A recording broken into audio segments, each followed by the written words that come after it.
On ne s'y attendait pas du tout, mais c'est la voiture de l'année.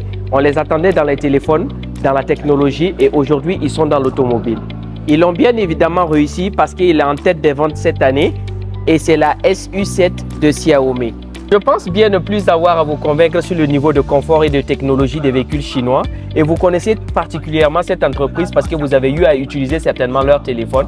Et aujourd'hui, dans le secteur automobile, c'est tout à fait extraordinaire.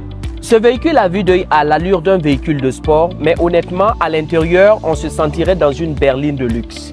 Cette SU7 bénéficie d'un grand espace de stockage à l'arrière et on a même encore un box ici pour pouvoir stocker encore du matériel.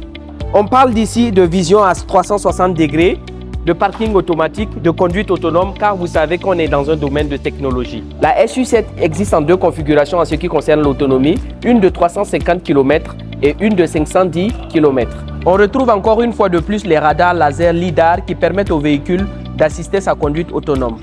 Avec trois configurations de batterie, une de 74 kWh, une de 94 kWh et une de 100 kWh, il vous faudra définitivement moins de 11 000 francs CFA pour faire un plein en Côte d'Ivoire avec ce véhicule. C'est absolument l'équivalent d'un véhicule de sport car il faut savoir que ce véhicule peut aller du 0 à 100 en seulement 2,54 secondes pour sa version top et la version normale 5,4 secondes. Notons encore le système d'accès au véhicule par reconnaissance faciale. Observons ici un petit écran pour les informations du conducteur, un grand afficheur central pour la navigation et le divertissement et vous avez même les pads pour pouvoir recharger les téléphones comme on a l'habitude avec les véhicules chinois.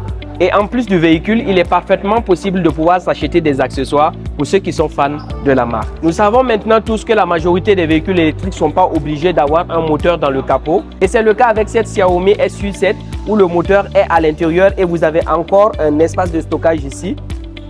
Comme vous venez de le constater, ce modèle bénéficie également de la fermeture soft des portières comme sur les Mercedes. Son temps de charge pourrait varier entre 15 minutes et 9 heures selon la puissance de charge et la taille de la batterie.